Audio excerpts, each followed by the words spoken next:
ઉજ્જવળ ભવિષ્ય તરફ આગળ વધી રહ્યા છીએ અને દુઃખનો એટલે કે જે શાળામાં આપણે એક સાથે ભણ્યા મોટા થયા, જ્યાં સારા મિત્રો અને સારા શિક્ષકો મળ્યા, એવી શાળા શિક્ષકો અને મિત્રોને અલવિદા કહેવાનો સમય આવી ગયો છે. જ્યાં જ્યાં મિલન છે ત્યાં ત્યાં જુદાઈ છે, જ્યાં જ્યાં મિલન છે ત્યાં ત્યાં જુદાઈ છે. તોય વસ્તી લાગે આ વિદાય, પળ પળમાં ભેગા તો પળ પળમાં જુદાઈ છે. શાળા એક એવું સ્થાન છે જ્યાં આપણે ઘર પછી સૌથી વધુ સમય વ્યતીત કર્યો છે. ભલે આપણે જુદી જુદી જગ્યાએથી આવ્યા હોઈએ, પરંતુ શાળામાં આવ્યા ત્યારે રડતા રડતા આવ્યા હતા અને જ્યારે છોડીને જઈએ છીએ ત્યારે પણ આંખમાં આંસુ છે. હું શિક્ષકને ધન્યવાદ કરીશ, કારણ કે જેમણે અમને શાળામાં ઘર જેવું વાતાવરણ આપ્યું. શિક્ષકોએ હંમેશા અમારું ભવિષ્ય ઉજ્જવળ બનાવવાના પ્રયત્નો કર્યા છે અને અમારા સપના પૂર્ણ કરવાનો સહયોગ આપ્યો છે. અંતમાં એટલું જ કહીશ કે અમારાથી કઈ ભૂલચૂક થઈ હોય તો માફ કરજો.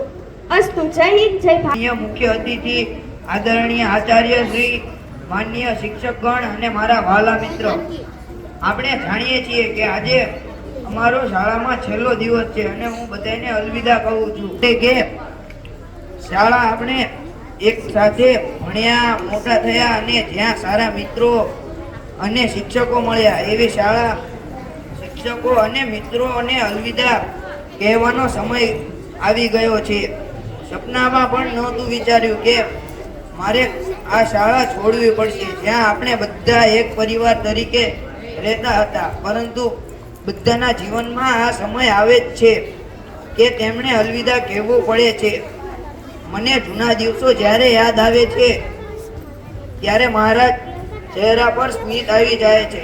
શરૂઆતથી લઈને અત્યાર સુધીના પળે પળની મારી યાદમાં છે. મિત્રો સાથે રમવું, ભણવું અને નાની નાની વાતોમાં ઝઘડવું. ભણવાની ઈચ્છા ન હોય તો શાળાએ ન જવું. કાલે શાળાએ કેમ ન આવ્યો? જ્યારે શિક્ષક એવું પૂછે ત્યારે બીમારીનું કારણ આપવું. આપણે એવી કેટલીય ખુશીના પળોનો આનંદ લીધો. આજે હું આ શાળાને અલવિદા કહું છું ત્યારે મને ઘણું દુઃખ થાય છે, કારણ કે આપણે એક ઘરથી દૂર જઈ રહ્યા છીએ, જ્યાં આપણે ભેદભાવ વગર પરિવારની જેમ રહેતા હતા.